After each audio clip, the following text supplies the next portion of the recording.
ഞങ്ങള് പെൻഷനാകുന്നതിന് മുമ്പേ മുതൽ കൃഷികാര്യങ്ങൾ ഞങ്ങള് ഞാൻ കലർ സെന്റ് തോമസ് എച്ച്.എസിലും സാറ് അറുന്നൂറ്റിമംഗലം സ്കൂളിലെ ഹെഡ് മാസ്റ്ററായിട്ടാണ് റിട്ടയർ ചെയ്യുന്നത്. റിട്ടയർ ചെയ്തിട്ട് 10 കൊല്ലം കഴിഞ്ഞ് അത് മുതൽ ഞങ്ങൾ തുടർച്ചയായിട്ട് കൃഷി കാര്യങ്ങളിലും എല്ലാം പലവിധ കൃഷികളായിരുന്നു. ഇഞ്ചി, മഞ്ഞൾ, റബ്ബർ, കപ്പ. പിന്നെ ഇതിനു മുമ്പ് സാധാരണ ഏത്തവാഴ നേരത്തെ അങ്ങനെ മാറി മാറി എല്ലാ കൃഷികളും പല കൃഷികളും നെൽകൃഷിയൊക്കെ നേരത്തെ ഉണ്ടായിരുന്നു. എല്ലാ കൃഷികളിലുമൊക്കെ അങ്ങ് പയർ, എള്ള ഇങ്ങനെയൊക്കെയുള്ള കൃഷികളെല്ലാം ഉണ്ടായിരുന്നു. എല്ലാം കഴിഞ്ഞിപ്പം കുറേ ആയിട്ട് കൃഷികൾ. പിന്നെ അദ്ദേഹം പോയിട്ടിപ്പം 8 മാസം ഓഗസ്റ്റ് 5 അതും പെട്ടെന്നുള്ള അറ്റാക്കായിരുന്നു. അതുകൊണ്ട് പിന്നെ ഞാൻ മൂത്തമോൻ UK-യിലാണ്, മോനും ഭാര്യയും. സുനിൽ തോമസ്. എന്താ ചെയ്യുന്നത്? അവര് സുനിൽ തോമസ് ഫിസിയോതെറാപ്പിസ്റ്റാണ്. എന്റെ വൈഫ് UK-യിൽ കെന്റ്, ആഷ്കോട്. മെരീന അവിടെ വില്യം ഹാർവർ ഹോസ്പിറ്റലിൽ വർക്ക് ചെയ്യുന്ന നേഴ്സായിട്ട് ആണ്. രണ്ടാമത്തെ മോനാണ്, ഇളയ മോനാണ്. 2 മക്കളെ ഞങ്ങൾക്കുള്ള. എൻ്റെ +2 കാലത്ത് തന്നെ കൃഷി കാര്യങ്ങളിൽ താല്പര്യം ഉണ്ടായിരുന്നു. അന്നേരം ചുമ്മാ ഹോബിയായിട്ട് കൃഷിയിലും ശ്രദ്ധിക്കുമായിരുന്നു. പിന്നെ അതിന് പ്രാവ് പക്ഷിമൃഗാദികളെ വളർത്തൽ വലിയ കമ്പമാണ്. ഇപ്പോഴും നല്ലൊരു സെറ്റ് കുറേ പ്രാവുകളുണ്ട്. അതിൻ്റെ കൂടെ ഇപ്പം ഈ കൃഷി തുടങ്ങിയിട്ട് ഈ ഓഗസ്റ്റ് 22 ആരംഭിക്കുന്നതെന്ന് ഉത്രാടത്തുനിന്നാണ്. അന്നൊരു നടുമ്പോൾ ഇവിടങ്ങളിലും ഇത്തരം വാഴ കൃഷിയില്ലായിരുന്നു. എല്ലാവരും ഇതെന്നാന്നിങ്ങനെ വിചാരിക്കുമായിരുന്നു. അതായത് ഒരു ചീനത്തൈയുടെയൊക്കെ വലിപ്പമേ ഉണ്ടായിരുന്നുള്ളൂ കുഴി നടുമ്പോഴേ കിട്ടുന്നത്.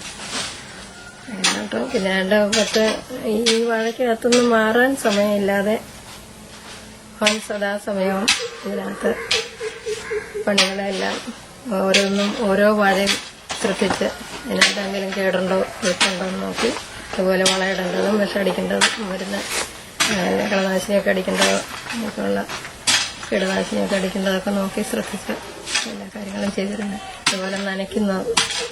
പിന്നെ ഡ്രിപ്പ് ഇട്ടിട്ട് കുറച്ച് നാളെയാണ്. ടീച്ചർ സഹായിക്കാറുണ്ടോ? സഹായിക്കാറുണ്ട്.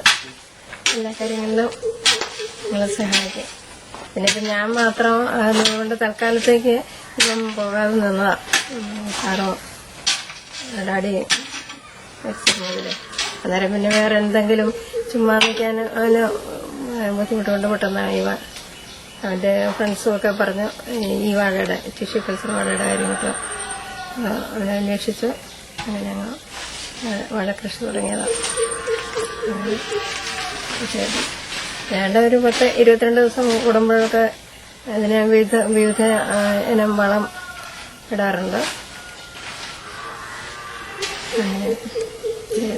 മാഷ് പെട്ടെന്ന് പോയപ്പോ മകൻ ഈ കൃഷി ഏറ്റെടുക്കാൻ തീരുമാനിച്ചപ്പോഴുള്ള പ്രതികരണം? പെട്ടെന്ന് ആദ്യം ഞാനും മൂത്തമോനും പറഞ്ഞ ജോലിക്ക് പോകാതെ നിന്നാലേ ഇങ്ങനെ എന്നെ ഓർത്ത് ഇങ്ങനെ നിൽക്കണമെന്നില്ല. അതുകൊണ്ട് അവൻ ജോലിക്ക് പോകാൻ പറഞ്ഞതാണ്. അവന് പെട്ടെന്ന് മാനസികമായിട്ട് അവനും വിഷമമുണ്ടായിരുന്നു. പിന്നെ പെട്ടെന്നുള്ള ഒരു ഷോക്ക് പോലെയായിരുന്നു ഞങ്ങൾക്ക് കറണ്ട് വീഴുന്നത്. അപ്പം അതോടുകൂടി പിന്നെ ഞാൻ തന്നെ ആകുമല്ലോ, ഒരു കുറച്ച് കഴിഞ്ഞിട്ട് പോകാം എന്നുള്ള കണക്കൊക്കെ നിന്നു. അപ്പം നിന്നപ്പം പിന്നെ വെറുതെ നിൽക്കാൻ ഇതിൻ്റെ പറമ്പൊക്കെ വെറുതെ കിടക്കുന്നു. ഇവിടെ ഉണ്ട്. പിന്നെ അപ്പുറത്തും ജാതിയും വാഴയൊക്കെ അങ്ങനെ വീടിൻ്റെ സൈഡില്. പിന്നെ ഇവിടെ ഈ കാണുന്ന വാഴയൊക്കെ വാഴ എന്നൊക്കെ ഈ കപ്പ കുറച്ച് തീരുന്നതനുസരിച്ച് അങ്ങോട്ട് പറിച്ചു. ഇവിടെ കപ്പ പറിച്ച് ഉടനെ ആയിരുന്നു. അങ്ങനെയൊക്കെ കിട്ടും എല്ലാ കാര്യങ്ങളും. പിന്നെ നനയ്ക്കുന്നതൊക്കെ ഇങ്ങനെ ഒടുവിൽ പിന്നെ ഭാഗികമായിട്ടായിരുന്നു നന. തലേന്നും പിറ്റേന്നും ഒരു ദിവസം നനച്ച് തീരെയില്ല. വൈകിട്ടും ഇവിടെ നനച്ച് രാത്രിയാകും നനച്ച് വീട്ടിലെത്തും. എല്ലാവരും പറയും പിന്നെ നോട്ടോന്വേഷണം കൊണ്ടാണ് അത്രയും. കാരണം അന്ന് വെച്ചപ്പം ഇവിടെ ഇത് വഴിയിറമ്പല്ലേ, അതുകൊണ്ട് എല്ലാവർക്കും ഇതെന്നാന്ന് ഓർത്ത് തന്നെ ദൈവകൃപയാല് ഇത്രയൊക്കെ ഇവിടം വരെ എത്തിച്ചു. ഇതിന് ഇൻഷുറൻസ് ഒന്നും വാഴയ്ക്ക് പരിരക്ഷ നൽകുന്നതിന്, അതായത് മറ്റ് കലാമിറ്റീസിൽ നിന്നും ഇത് ഇവിടെ അതിനൊന്നും ഞങ്ങൾ പ്രത്യേകിച്ചൊന്നും എടുത്തിട്ടില്ല. കൃഷിവകുപ്പ് വന്ന് ഇവന് ഒരു ദിവസം ഏറ്റവും ആദ്യം വെച്ച് കഴിഞ്ഞിട്ടുടനെ വെച്ചെന്ന് അവിടെ ചെന്ന് ചോദിച്ചായിരുന്നു ഇതിന് എല്ലാം വളം ചെയ്യേണ്ട എങ്ങനെയുണ്ടെന്നൊക്കെ. അങ്ങനെ അതിനെക്കുറിച്ചൊക്കെ പറഞ്ഞതിനെ കുറിച്ച് കഴിഞ്ഞപ്പം തിരുവനന്തപുരത്ത് നിന്ന് ഇതിന്റെ ഡയറക്ടറോട് ഒന്ന് നോക്കുകയൊക്കെ ചെയ്തായിരുന്നു. പിന്നെ എന്തോ ഒരു മരുന്ന് ഒരു വളം അടിക്കുമായിരുന്നല്ലോ സ്പ്രേ ചെയ്ത് ഈ ഇല വഴി. മറ്റേ മഴക്കാലത്ത് അടിക്കുന്ന മഴക്കാലത്ത് നമ്മളൊരു വളം ചൂടി ചെയ്ത കാര്യമില്ല. സാമ്പത്തിക സഹായങ്ങളെല്ലാം അവർ ചെയ്തിട്ടുണ്ടോ ഗവൺമെന്റിൽ നിന്നും? അങ്ങനെയില്ല, ഫിനാൻസിലൊന്നുമില്ല, സബ്സിഡി ആയിക്കൊണ്ടിരിക്കുന്നു. വന്നിട്ട് ഈ മഴക്കാലത്തൊക്കെ വന്നിട്ട് ഇപ്പൊ നമ്മൾ എപ്പോഴും കഴിഞ്ഞ വർഷമാണ് നമ്മൾ നോക്കുമ്പോൾ ഒത്തിരി മഴ ഉണ്ടായിരുന്നു. അപ്പൊ നമ്മൾ ഈ മഴക്കാലത്ത് നമ്മൾ ഈ ജോലി ഇട്ട് കൊടുത്തു കഴിഞ്ഞാൽ നല്ല മഴ വരാണെങ്കിൽ അത് ഈ കയറ്റാർക്ക ഭൂമി ആയതുകൊണ്ട് മൊത്തം ഒലിച്ചങ്ങ് പോകും. ഇല്ലെങ്കിൽ ഇപ്പൊ നിരപ്പായ ഭൂമികളിൽ എവിടെയെങ്കിലും വെള്ളം കള്ളുന്ന എവിടെയാണോ അങ്ങോട്ട് പോയിട്ട് എല്ലാം കൂടെ കൊണ്ടുപോയിട്ട് ഇത് അങ്ങോട്ട് പോകും. അതേസമയം നമ്മൾ വന്നിട്ട് ഇപ്പൊ മഴക്കാല സമയത്ത് നമ്മളിപ്പോ ഇച്ചിരി ഒരു വെയിൽ കളിയുന്ന ഒരു സമയത്ത് ഇല്ല ഒരു 15-20 മിനിറ്റ് നമുക്ക് വെയിൽ കളിയുന്ന ഒരു സമയം കിട്ടിയത് എന്നാൽ നമ്മൾ ഇലയിൽ വളം അടിച്ചു കൊടുക്കും. ഇല വഴി അടിച്ചു കൊടുക്കുന്ന ഒരു വളമുണ്ട്, അത് അടിച്ചു കൊടുത്താൽ മതി. അപ്പൊ അത് ഒരു വളത്തിന് ഈക്വലാണത്. ഏതാണ്ട് 60 ഗ്രാം 45-60 ഗ്രാം ചേർത്താൽ മതി. ഒരു കുറ്റി പമ്പിനകത്ത് ചേർത്ത് കഴിഞ്ഞാൽ ഈസി ആയിട്ട് അത് ചെയ്യാവുന്നതാണ്. ഇല വഴി നേരിട്ട് അടിച്ചു കൊടുക്കാൻ അപ്പോൾ പെട്ടെന്ന് തന്നെ അബ്സോർവ് ചെയ്ത് ഒരു വളം ചെയ്യുന്നതിന് ഈക്വലാണത് വന്നിട്ട്. പിന്നെ വന്നിട്ട് ഇപ്പൊ നമ്മൾ മഴക്കാലത്ത് അങ്ങനെ ഒരു പ്രശ്നമുണ്ട്. അല്ലാത്ത സമയത്ത് നമ്മൾ ട്രിപ്പ് വഴി ഇട്ട് കൊടുക്കുന്നതാണ് ബെറ്റർ. ഈ കാറ്റിൽ നിന്നൊക്കെ സംരക്ഷിക്കാൻ വേണ്ടി നമ്മൾ എന്താ ചെയ്യുന്നത്? അതിനാണ് മെയിൻലി നമ്മള് ഇത് ഇപ്പൊ നമ്മുടെ ഇവിടെ വാഴ ഇത്ര അടുപ്പിച്ച് വെക്കുമ്പോൾ തന്നെ നാട്ടുകാരെല്ലാം അല്ലെങ്കിൽ അറിയാവുന്നവരെല്ലാം പ്രശ്നം ഇത്ര അടുപ്പിച്ച് വെക്കരുതെന്ന്. നമ്മളിപ്പോ ഒത്തിരി ഹെവി പ്ലോട്ടായിട്ട് വെക്കുമ്പോഴത്തേക്കും അപ്പൊ അത് വന്നിട്ട് ഈ കാറ്റ് ഒത്തിരി പിടിക്കാൻ ചാൻസ് ഉണ്ട്. അപ്പൊ അതുകൊണ്ട് നമ്മളിപ്പോ അടുപ്പിച്ച് വെക്കുകയാണെന്നുണ്ടെങ്കിൽ അത്രയും ആ ഒരു ഇത് വരത്തില്ല. അതന്നെ നമ്മളിപ്പോ ഈ വാഴയിലാണെങ്കിലും നോക്കി നമ്മൾ അങ്ങോട്ട് മുട്ടി നിൽക്കുമ്പോൾ ഇതിനടിയിൽ നിന്നാലും ഒട്ടും ചൂടോ അങ്ങനത്തെ ഒരു ഇതുമില്ല, ചൂടുമില്ല. അതുപോലെ തന്നെ ഈ ഭൂമിയിലേക്ക് നേരിട്ട് വെയിലടിച്ച് കഴിഞ്ഞാൽ പെട്ടെന്ന് മണ്ണ് ഡ്രൈ ആകത്തൊന്നുമില്ല. അപ്പൊ അതുകൊണ്ട് നമ്മളിപ്പോ ഒന്ന് നനച്ചു കഴിഞ്ഞാലും മിനിമം ഒരു 2-3 ദിവസത്തേന് നമുക്ക് കിട്ടും ഈസി ആയിട്ട്. 2-3 ദിവസം കഴിഞ്ഞിട്ട് പിന്നെ നനച്ചാൽ മതി. ഇപ്പൊ ഡയറക്റ്റ് വെയിലടിക്കുകയാണെന്നുണ്ടെങ്കിൽ പെട്ടെന്ന് തന്നെ ഡ്രൈ ആയി പോകും. അല്ലെങ്കിൽ ഇത് കൊണ്ടുവച്ചപ്പോ തന്നെ ഇച്ചിരി ഉണ്ടായിരുന്നുള്ളൂ. അപ്പം പെട്ടെന്ന് ഇതായി പോകും, ഡൗൺ ആയി പോകും. അപ്പൊ അതിനു വേണ്ടിയിട്ടാണ് നമ്മൾ മറ്റേ ചെയ്യുന്നത്, ഈ അടുപ്പിച്ച് വെച്ച് കൊടുക്കുന്നത്. പിന്നെ ഇപ്പൊ തീർത്ത് ചാഞ്ഞു പോകുന്ന കേസുകളൊക്കെ വരുന്നത് നമ്മളിപ്പോ കാല് ഓപ്പോസിറ്റ് സൈഡ് കാല് നാട്ടിയിട്ട് വലിച്ചു കെട്ടുകയോ ചെയ്യുന്നത്. അത് കെട്ടുമ്പം പറ്റുന്നുണ്ടെങ്കിൽ നമ്മുടെ കൊലയുടെ വാണിയുടെ അവിടെ കൊണ്ട് വെച്ച് കെട്ടി വെക്കണം. ഇത് ചിലപ്പോ ഹെവി കാറ്റൊക്കെ ഇതൊക്കെ വരുന്നെന്നുണ്ടെങ്കിൽ അവിടെ വെച്ച് നമ്മൾ കെട്ടുന്നിടം വെച്ച് ഒട്ട ഓടിക്കും. അങ്ങനെ അത് പ്രത്യേകം നോക്കേണ്ട ഒരു കേസാണ്. കുറച്ചുകൂടെ മാക്സിമം നമ്മൾ അതുമായിട്ട് ചേർത്ത് കെട്ടാൻ വേണ്ടിയിട്ട് ഉപയോഗിക്കണം. അല്ലെങ്കിൽ കാറ്റ് വരുമ്പോൾ പ്രോബ്ലം ആകും. ഇതിപ്പോ ഈ നാട്ടുകാരുടെ പ്രതികരണം എങ്ങനെയാണ്? നാട്ടുകാരുടെ ഒരു പ്രതികരണം ഗൾഫിലെ വലിയ ജോലിയൊക്കെ മൊത്തം ഇതായിരുന്നു.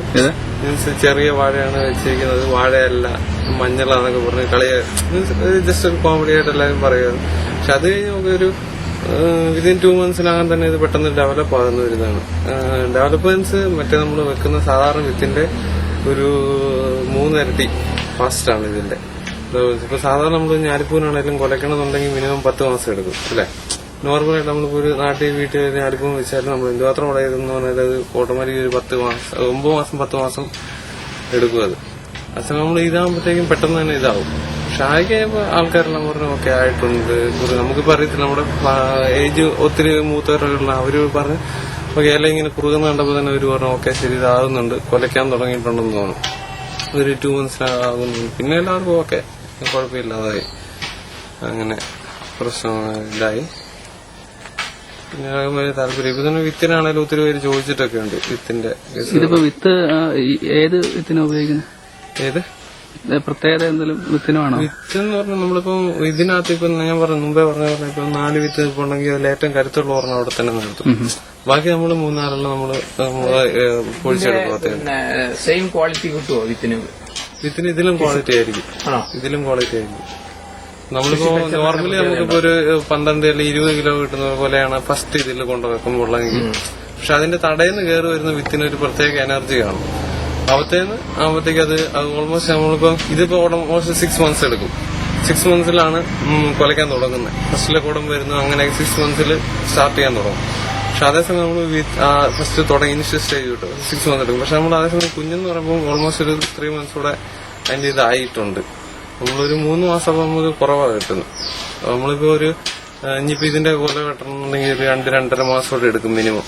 അപ്പൊ അത് കഴിയുമ്പോഴത്തേക്കും വന്നിട്ട് കുഞ്ഞ് വന്നിട്ട് ഇതാവും. അന്നേരം നമ്മൾ പിന്നീട് ഒരു 3-4 മാസം കൂടെ വെയിറ്റ് ചെയ്ത് കഴിയുമ്പോൾ കുഞ്ഞിന്റെ ഇതാവും. ഓൾമോസ്റ്റ് പെട്ടെന്ന് തന്നെ ജനറേഷൻ ആ ടൈമിങ്സ് നമുക്ക് കുറച്ച് കിട്ടും. അങ്ങനെ ഒരു ഇതുണ്ട്. ഈ ഗൾഫിലെ ജോലിയൊക്കെ വിട്ടിട്ടല്ലേ ഇവിടെ വന്നിട്ട് കൃഷി ചെയ്യുന്നത്? അതിനെ കുറിച്ച് ഈ നാട്ടുകാരല്ലേ സുഹൃത്തുക്കളൊക്കെ എന്തായിരുന്നു അവരുടെ കമന്റ്? ഇല്ല, സുഹൃത്തുക്കൾ ഗൾഫിൽ അല്ലെങ്കിൽ വെളിയിൽ പോകാത്തവർക്ക് എന്ന് പറയുമ്പോഴത്തേക്കും ഓക്കെ അത് ഭയങ്കര ഇതാണ് എന്നുള്ള കൺസെപ്റ്റ് ആണ്. പക്ഷെ ഇറ്റ്സ് ഓക്കെ, നല്ലതാണ്. പക്ഷെ നമ്മൾ ഇതാകുമ്പോൾ നമ്മുടെ സ്വന്തം പരിപാടി ഇല്ലെങ്കിൽ നമ്മൾ സ്വന്തമായിട്ട് ചെയ്യുമ്പോൾ നമുക്ക് അതിനോട് കൂടുതലൊരു ആത്മാർത്ഥം ഇല്ലെങ്കിൽ കൂടുതലൊരു റെസ്പോൺസിബിലിറ്റി തോന്നും. അപ്പൊ അല്ലെങ്കിൽ നമ്മളിപ്പോ ഒരു 5 മണി കഴിഞ്ഞ് ഇനി ഞാൻ പണിയത്തില്ല എന്ന് പറയുന്ന പരിപാടി അറിയല്ലോ. അപ്പൊ നമുക്കിപ്പോ 5 മണി കഴിഞ്ഞ് നനയ്ക്കേണ്ട തോന്നിയാൽ പെട്ടെന്ന് നമ്മൾ നനയ്ക്കും. അങ്ങനെ മറ്റേന്ന് നമ്മൾ ഡ്യൂട്ടി ടൈമിങ് പറഞ്ഞു വെക്കുന്നു പോരുന്നു. നമുക്ക് യാതൊരു റെസ്പോൺസിബിലിറ്റി ഇല്ല, നമുക്കൊരു ഇതില്ല, ഹെഡേക്സ് ഒന്നുമില്ല. മറ്റേന്ന് അതുപോലെ അവര് നമ്മുടെ എന്താ സുപ്പീരിയേഴ്സ് നമ്മളെ ഭയങ്കരമായിട്ട് ഇത് എപ്പോഴും നമ്മളിങ്ങനെ ഇത് ചെയ്തുകൊണ്ടേയിരിക്കും, ബൂസ്റ്റപ്പ് ചെയ്തുകൊണ്ടിരിക്കും, നമ്മളെപ്പോഴും ഫോഴ്സ് ചെയ്തുകൊണ്ടിരിക്കും. ബിക്കോസ് അവർക്ക് കൂടുതൽ പ്രോഫിറ്റ് ആണ് വേണ്ടത്. അതിനുവേണ്ടി അവര് നമ്മളെ മാക്സിമം നമ്മുടെ നിന്ന് എടുത്തോണ്ടിരിക്കും. പക്ഷെ ഞാൻ ചോദിക്കുന്നത് ഞാൻ ഡ്യൂട്ടിക്ക് പോയിട്ടുള്ള വെളുപ്പിനെ 5 മണിക്ക് ഡ്യൂട്ടി സ്റ്റാർട്ട് ചെയ്യും. 5 മണിക്ക് ഡ്യൂട്ടി സ്റ്റാർട്ട് ചെയ്യാന്ന് പറഞ്ഞാൽ നമ്മളൊരു 3:30 എണീക്കണം. 4 മണിയാകുമ്പോൾ എന്നുവെച്ചാൽ ബസ് പോകും. 4-4:15 ബസ് പോകും. എന്നാണ് 3:30 എണീക്കുക നമുക്ക് പറ്റത്തില്ല. 4:15 ബസ് പോയി 5 മണിയാകുമ്പോൾ നമ്മളവിടെ ഡ്യൂട്ടി സ്ഥലത്ത് ചെല്ലും. നമ്മള് 12 hours ആണ് ഡ്യൂട്ടി. ഇതിപ്പോ ഞാൻ ചോദിക്കുന്ന അവിടെ ചെയ്യുന്ന ആ പരിപാടി അതിന്റെ അവിടെ നമ്മളിപ്പോ 12 hours ചെയ്യുന്നു, നമ്മളിവിടെ 10 hours ചെയ്യുകയാണെന്നുണ്ടെങ്കിൽ അവിടെ തന്നെ ഡബിൾ ഇവിടെ ആകും. ഫിനാൻഷ്യലി ഓക്കെയാണ്, എല്ലാത്തിലും രീതിയിൽ ഞാൻ നോക്കുമ്പോൾ ഓക്കെയാണ്, ഓൾമോസ്റ്റ് സെയിം ആയിട്ട് വരും. ബിക്കോസ് പിന്നെയും കുറച്ചുകൂടെ നമ്മൾ സാറ്റിസ്ഫൈഡ് നാട്ടിൽ നിൽക്കുന്നതല്ലേ എല്ലാവരും. നമ്മളിപ്പോ നമ്മുടെ ഫ്രണ്ട്സിന്റെ ഒരു കേസ് വന്നില്ലേ, നമ്മുടെ ഒരു റിലേറ്റീവിന്റെ ഒരു കല്യാണം അല്ലെ എന്തെങ്കിലും ഒന്ന് നോക്കാൻ നമുക്ക് പോകാൻ പറ്റില്ല, ഹെൽപ്പ് ചെയ്യണമെങ്കിൽ ഹെൽപ്പ് ചെയ്യാൻ. പക്ഷെ മറ്റൊന്നും അതൊന്നും നടക്കത്തില്ല. ജസ്റ്റ് ഡ്യൂട്ടി പോവുക വരിക, പിന്നെ 12 മാസം കൂടുമ്പോഴത്തേക്കും ജസ്റ്റ് 1 മാസത്തെ ലീവിന് വരുന്നു. ആ സമയത്ത് ചിലപ്പോൾ ചിലരൊന്നും കാണത്തുമില്ല, നമ്മൾ ഹായ് ബൈ എന്ന് പറഞ്ഞ് വിടുന്നു, ബസ് അത്രയാണ്. പക്ഷെ അതിലും കുറച്ചുകൂടി ഞാൻ നോക്കിയിട്ട് നാട്ടിലാണ് ഞാൻ സാറ്റിസ്ഫൈഡ് ആയിട്ടുള്ളത്. എല്ലാവരുടെയും കാര്യം എനിക്ക് അറിയത്തില്ലല്ലോ. ഞാൻ 2 വർഷമാണ്. ഞാൻ ദുബായിലായിരുന്നു. എന്ത് ജോലിയായിരുന്നു? ഞാൻ നഴ്സായിട്ട് വർക്ക് ചെയ്ത നാട് കമ്പനിയിലായിരുന്നു, അല്ലപ്തൂർ എന്ന് പറയുന്ന കമ്പനിയിലായിരുന്നു. അത് ദുബായിൽ പാംജിമേരയിൽ ക്രിസന്റിലാണ് വർക്ക് ചെയ്തത്. ക്രിസന്റിൽ ഒരു വലിയ ഹോട്ടലുണ്ട്, അതിന്റെ സൈഡിൽ ഒരു ഇതുണ്ടായിരുന്നു. പക്ഷെ അവിടെ ഡ്യൂട്ടി കമ്പനി നേഴ്സാണ്. അപ്പം ഡ്യൂട്ടി എന്ന് പറഞ്ഞാൽ നമുക്ക് അത്ര വലിയ ഇതുള്ള കേസൊന്നുമല്ല. പക്ഷെ എന്നാലും നമ്മളൊരു സാറ്റിസ്ഫൈഡ് ആണ് നമ്മൾ കൂടുതലും ഇങ്ങനെയുള്ള കേസുകളിലാണ്.